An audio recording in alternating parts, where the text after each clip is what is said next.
Do you have any questions before we get started? Not really. Let's go straight into it. My name is Hao. I'm Sam. Hi, my name is Casey Means. My name is Josh Clementi. My name is Murilo.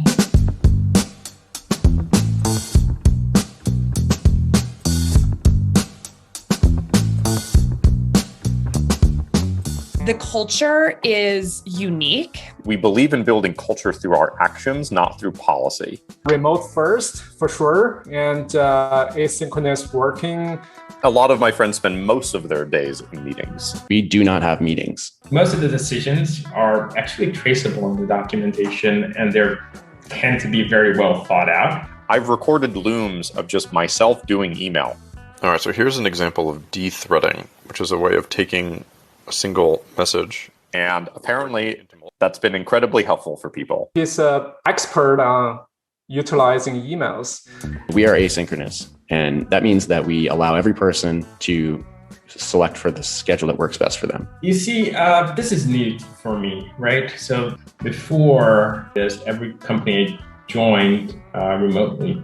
Remote work was an afterthought. The remoteness of the culture and the remote first environment we're building is the first I've experienced. By nature, asynchronous working is pretty fit with the kind of work engineers do.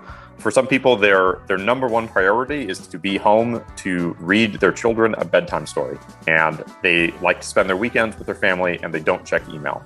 Other people check email all the time, and that's fine, as long as you communicate these things. As a fully remote team, we have that leverage to just utilize our time better. If you need to be synchronous, then you need to adapt to the time that we all agree we're going to work. If it can be asynchronous, then you can design your day with however it is that works for you. I've actually been in situations where one of the teams I was working on actually disconnected things on Sundays because they did not believe that people should work on Sundays. And I found it incredibly condescending because I wanted to work on Sunday and they would not let me because they know what's best for me.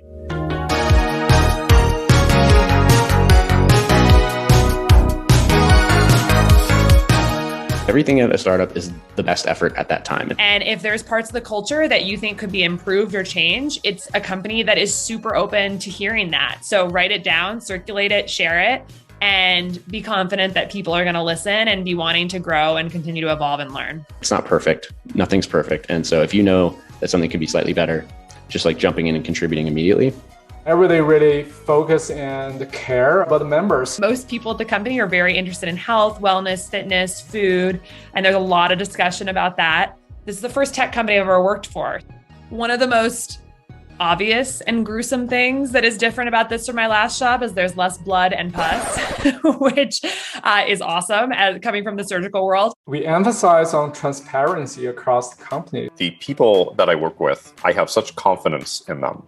It was novel for me that, Sam treated me with respect of sending things that I don't think I've ever gotten from any of my clients, sending things like investor updates. If I were going from, say, SpaceX to Levels, it would be jarring how different it is.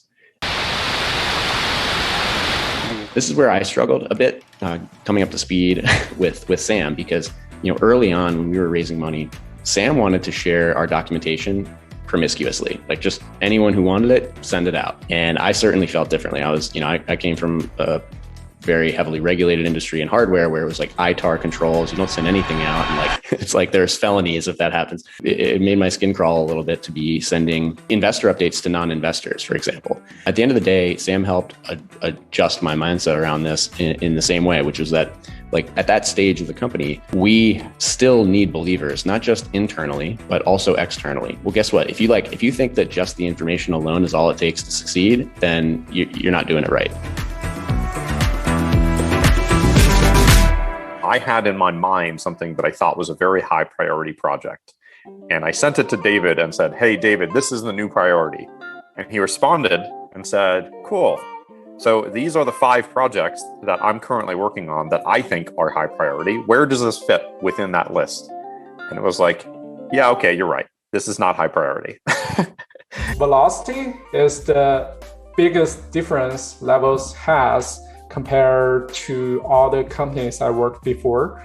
It's very much a culture of practice what you preach. And I have to say, in my past life in the surgical world, it's actually kind of the opposite. There's not a lot of practicing what you preach. Physicians are living really unhealthy lifestyles. There's not a lot of independent or critical thinking. It's very algorithm-based. It's very protocol-based.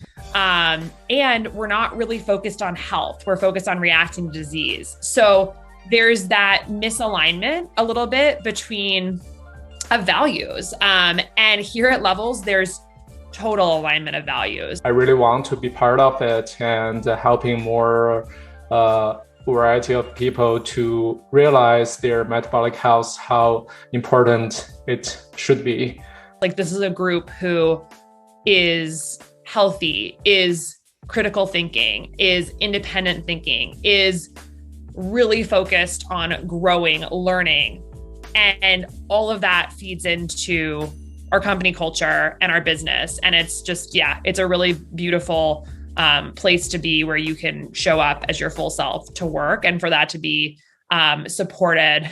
The quality of everything that the company does is just so above and beyond anything I've seen. It seems like everyone you talk to and every project you're involved on, there's so much to learn, so much to, just to get better at. It's inspiring. It's really cool.